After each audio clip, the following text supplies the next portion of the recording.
में स्वागत है आपका। मैं हूं आपके साथ सिरांधा शेखर। बुलेटिन में सबसे पहले बात करेंगे बिहार को आज मिले सौगात की। जी हां, आज बिहार को 4,733 करोड़ की सौगात मिली है। सीएम नीतीश ने 200 विकास योजनाओं का शिलान्यास और उद्घाटन आज किया। इन योजनाओं में पटना मेट्रो के निर्माण कार्य का शिलान्यास शामिल है। इसके साथ ही हम आपको बता दें, पटना मेट्रो के निर्माण कार्य का शिलान्यास मुख्यमंत्री ने किया और इसके साथ ही आईजीआईएमएस में राज्य कैंसर संस्थान का शुभारंभ भी किया गया है। तो एक के बाद एक सौगातें बिहार को मिल रही हैं। दरभंगा में 100 बेड के मॉडर्न सदर अस्पताल का शिलान्यास भी आज किया गया। हम आपको बता दें कि इसके अलावा सुपौल में 4 स्वास्थ्य योजनाओं का उद्घाटन और शिलान्यास भी किया गया है। साथ ही सीतामढ़ी, वैशाली और सीवान में मेडिकल कॉलेज का शिलान्यास हुआ है। तो वहीं गया के फल्गु नदी में रबड़ डैम का शिलान्यास भी मुख्यमंत्री ने किया है। पूर्णिया के जनता चौक से रामबाग पिंक सिटी तक सड़क का शिलान्यास भी आज किया गया। तो करोड़ों की सौगात मुख्यमंत्री ने आज बिहार को दी है। 200 योजनाओं का उद्घाटन और शिलान्यास आज हुआ। और सीएम नीतीश ने आज कहा कि पटना मेट्रो का निर्माण डीएमआरसी करेगा, क्योंकि वो खुद दिल्ली मेट्रो का काम देख चुके हैं। वहीं सीएम नीतीश ने टूरिज्म को बढ़ावा देने की भी बात कही है। जब दिल्ली में मेट्रो रेलवे बन रहा था, बाद में बन करके वो शुरू हो गया, उस पर मेट्रो रेल का चलना प्रारंभ हो गया। हम उसके पहले ही जाकर के एक एक चीज देखे। जब हम लोगों को अपने यहाँ ये काम को करना था तो हमने प्रारंभ से विभाग को कहा कि भाई देखिए, इसके लिए अगर कोई बनाएगा तो सबसे अच्छे ढंग से बनाएगा दिल्ली मेट्रो रेलवे कॉरपोरेशन, और उसी को इन लोगों ने चुना और उनके माध्यम से पूरे शहर का पूरा अध्ययन करके किस जगह पर क्या किया जाना चाहिए उसका उन्होंने तकनीकी सुझाव भी दिया और उसके हिसाब से सब कुछ विभाग के द्वारा किया गया राज्य सरकार की मदद से। तो मुझे आज बड़ी खुशी है। गाड़ी जाने के बाद पैदल चले गए, घोड़ा कटोरा पहुंचे, एक एक चीज को हमने देखा। हमने कहा कि भाई कितना सुंदर जगह, इस सुंदर जगह का तो उपयोग होना चाहिए। और उसी समय जो उसके बारे में सब कुछ हम लोगों ने सोचा और फिर घोड़ा कटोरा का विस्तार करवाया। उसके जो 3 तरफ जो पर्वत हैं वहां पर बहुत कम पेड़ वगैरह, लगभग सूखा हुआ। हमने कहा इस सब पर काम हो सकता है और पेड़ लगवाया गया। तो सब कुछ जो किया गया, एक एक काम वहां पर, उसके चलते और ज्यादा वृक्षारोपण हो गया। और हमने कहा कि यहाँ पर आने का रास्ता बना देना चाहिए। तो वन विभाग ने आने का रास्ता बनाया और हमने उसी में तय कर दिया था कि कोई डीजल पेट्रोल की कोई गाड़ी इसमें नहीं आएगी। इसका पर्यावरण संरक्षित रहना चाहिए। तो उसमें लोग पैदल आवेंगे या टमटम से आएंगे। और राजगीर में ही, इस बिहार में इतना ज्यादा टमटम कहीं नहीं चलता है जितना आज भी टमटम जो पुरानी चीज है, अगर कहीं आज संरक्षित है तो राजगीर में ही संरक्षित है। तो टूरिज्म के लिए भी बराबर से काम हो रहा है और यह भी ध्यान रखा जा रहा है कि किसी भी तरह से प्रकृति का नुकसान ना हो। और इस मौके पर नीतीश कुमार स्वास्थ्य व्यवस्थाओं पर सवाल खड़ा करने वालों को मुंहतोड़ जवाब देते हुए भी नजर आए। क्या था टीकाकरण की, क्या स्थिति थी पहले? 18%। ये जवाब जो बोलते हैं आजकल, हम तो चाहेंगे कि एक एक आदमी ये पूछे कि लोगों का टीकाकरण होता था? कितना टीकाकरण होता था 2005 तक? 18%। और आज टीकाकरण कितना है? 86%, 86% टीकाकरण करवाया गया है। तो हेल्थ के क्षेत्र में काम कितना हो रहा है? अब ये कहने की बात है। क्या स्थिति थी भाई? पहले प्राथमिक स्वास्थ्य केंद्र में कितने लोग आते थे? 39 लोग एक महीने में। अब एक महीने में 10,000 की स्थिति आ गई। और बिहार में जल्द ही चुनाव होने वाले हैं। तारीखों का ऐलान कभी भी संभव है। नीतीश कुमार ने शिलान्यास और उद्घाटन कार्यक्रम के दौरान यह कहा कि शायद इस कार्यकाल का ये आखिरी कार्यक्रम हो। संभवतः इस प्रकार के कार्यक्रम का ये शायद आखिरी दिन हो इस कार्यकाल का। तो इसके लिए मैं आप सब लोगों को हृदय से धन्यवाद देता हूं और आप सब लोग जो शामिल हुए हैं मैं उनका अभिनंदन करता हूं। तो चुनावी साल में एक के बाद एक सौगातें दी गई और मुख्यमंत्री खुद कहते नजर आए, हो सकता है कि ये आखिरी ऐलान हो। चलिए आगे बढ़ते हैं। राज्यसभा के उपसभापति हरिवंश पर सदन की कार्यवाही के दौरान हुआ हमला बिहार चुनाव में मुद्दा बनेगा। गिरिराज सिंह ने कहा है कि विपक्ष को इसका जवाब बिहार में देना होगा। जेडीयू ने इसे सिर्फ बिहार नहीं बल्कि देश का अपमान करार दिया तो आरजेडी ने कहा हमला निंदनीय है, लेकिन इसके लिए ऐसी नौबत क्यों आई ये समझने की जरूरत है। विपक्ष ने जो हमला किया हरबंश जी पर, वो बिहार के बेटा हैं, बिहार कभी माफ नहीं करेगा। हरबंश जी तो संत आदमी है। कांग्रेस आरजेडी तमाम विपक्ष, कांग्रेस तो उछल उछल करके गालियां दे रहा है, इसका जवाब बिहार में देना पड़ेगा। मैंने पहले ही कहा कहीं से भी सही नहीं ठहराया सकता, लेकिन क्या कर रही थी सरकार? बुलडोज कर रही थी बिल को, दिन क्रिएट करके दिन में बिल को पास करना। जब किसान सड़कों पर पड़ा हुआ है, खेतीहर समाज पर संकट है, क्या इतनी एक व्यवस्था नहीं होनी चाहिए थी कि संजीदगी से बात हो? मैं इसलिए बार बार कह रहा हूं कि लोकतंत्र सिर्फ संसद के कमरों में आकर के बैठ करके नहीं होता है। लोकतंत्र के लिए लोकतांत्रिक रवायतों का होना जरूरी है। पूरे बिहार का ही नहीं, ये देश का अपमान है और जवाब तो जनता ही देगी। क्यों किया अपमान? क्योंकि किसान को हम सशक्त बना रहे हैं, क्योंकि हम चाहते हैं कि किसान अपना सामान एक जगह ना बेच के पूरे देश में कहीं बेच सके। इसका आप विरोध कर रहे हैं। तो ये पूरा प्रकरण अब बिहार चुनाव में मुद्दा बनने जा रहा है। इधर राज्यसभा में कृषि बिल को लेकर दुर्भाग्यपूर्ण प्रकरण के बाद उपसभापति हरिवंश ने राष्ट्रपति रामनाथ कोविंद को लिखे पत्र में राष्ट्र कवि रामधारी सिंह दिनकर की चर्चा की है, जिससे दिनकर के परिजन काफी खुश हैं। दिनकर के परिजनों के मुताबिक हरिवंश जी शालीनता के प्रतीक हैं, जो दिनकर के विचारों और सिद्धांतों को जीते हैं। पटना के दिनकर भवन में राष्ट्र कवि के परिजन अभी भी रहते हैं। दिनकर भवन का जायजा लेने के साथ ही परिजनों से बात की हमारे सहयोगी संजय कुमार ने। एक बार फिर से राष्ट्र कवि जी चर्चा में हैं। हरिवंश जी ने राष्ट्रपति को एक पत्र लिखा है, जिसमें दिनकर जी की कल जयंती है, उनकी जन्मतिथि है, इस बात की चर्चा की है और कहा है कि राष्ट्रकवि रामधारी सिंह दिनकर की जयंती है, उसके एक दिन पहले मैं उपवास पर जा रहा हूँ, कल तक उपवास पर रहूँगा। और अपने पत्र में उन्होंने उनकी कविता का दृष्टांत देते हुए विराम भी दिया है उस पत्र को।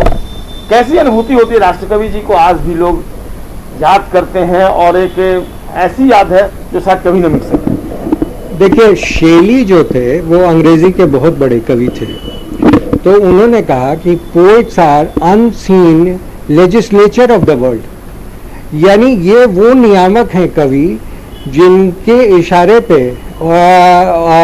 और जिनकी विधायिका से ये दुनिया गाइडेड होती है। और उस श्रृंखला में मैं जब इसके बारे में थोड़ा गहन विचार करता हूँ तो मुझे लगता है कि वाल्मीकि, तुलसीदास, कालिदास, व्यास और रविंद्रनाथ की एक श्रेणी में, श्रृंखला में, जो अगला नाम मैथिलीशरण जी का आता है या दिनकर जी का आता है, और वो हमें चला रहे हैं कहीं ना कहीं से। हमारी बौद्धिक संपदा के कारण है वो, उनकी वजह से हम हैं और हमारे अंदर उदात्त विचार है। तो अगर हमारे अंदर वो जीवित हैं तो हमारे अंदर जो बड़ी चीज़ें हैं वो हमेशा जीवित रहेंगी।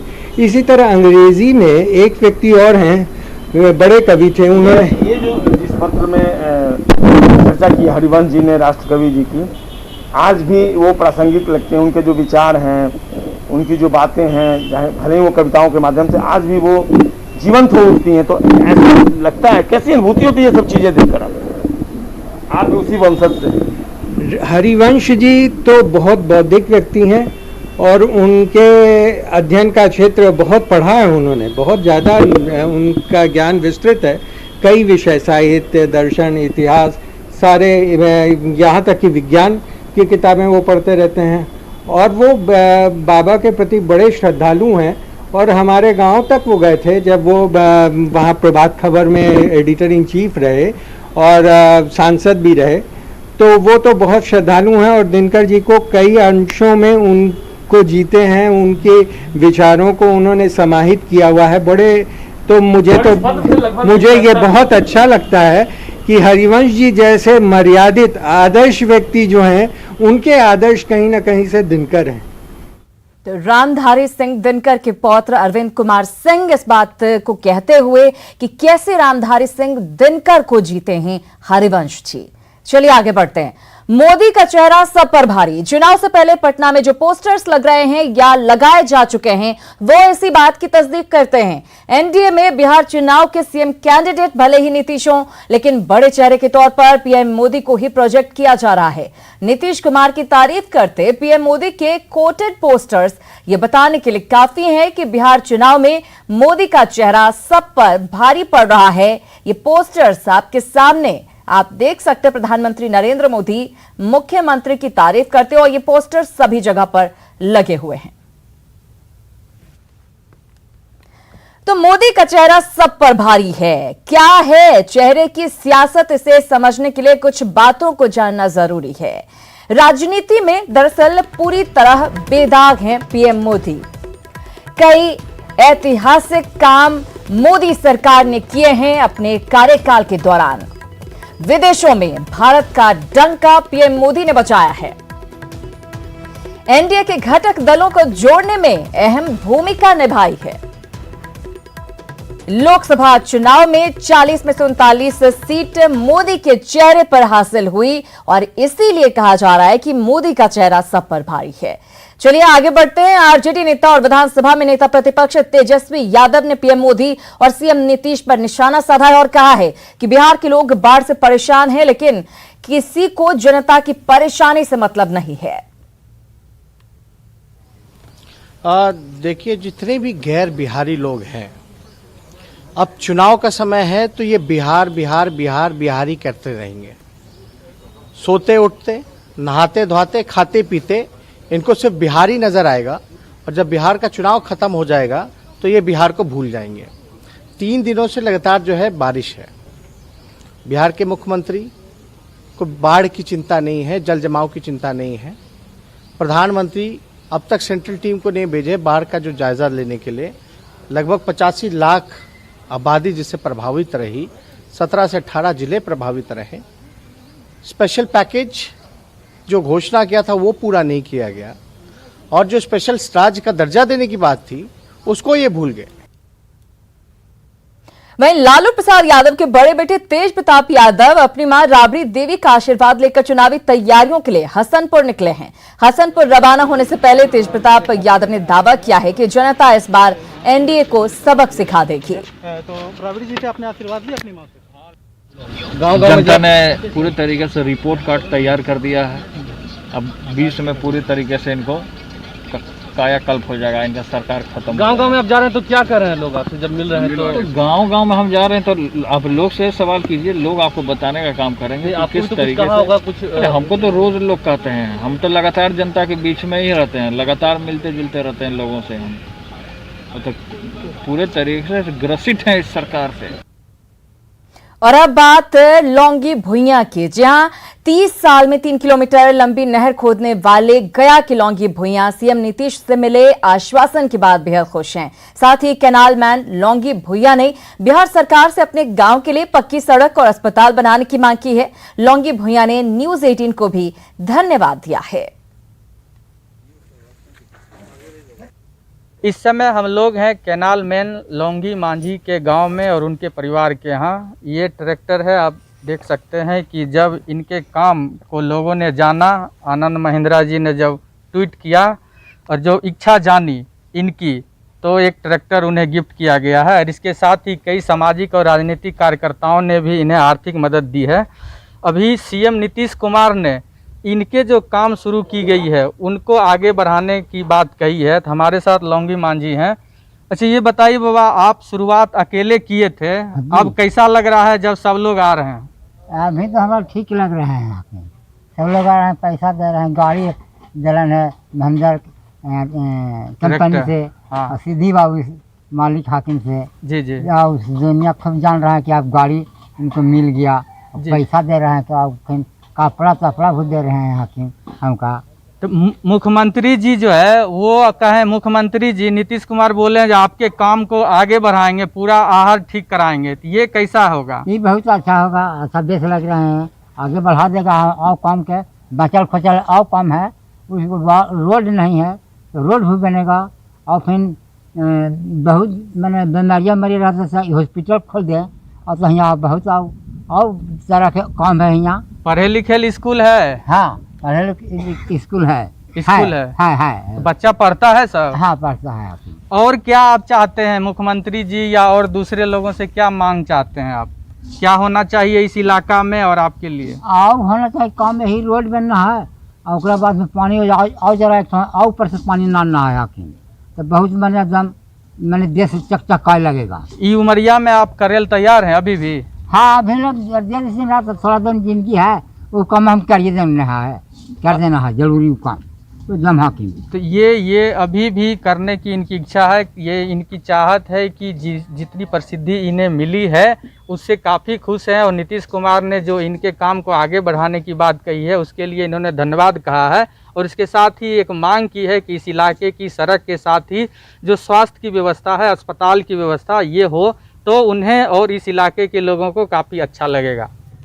अरुण चौरसिया, न्यूज़ 18 गया। तो कैनाल मैन लौंगी भुइयां बेहद खुश नजर आ रहे हैं मुख्यमंत्री के आश्वासन के बाद। फौरन लौट रहे हैं कुछ और खबरों के साथ, आप कहीं मत जाइएगा।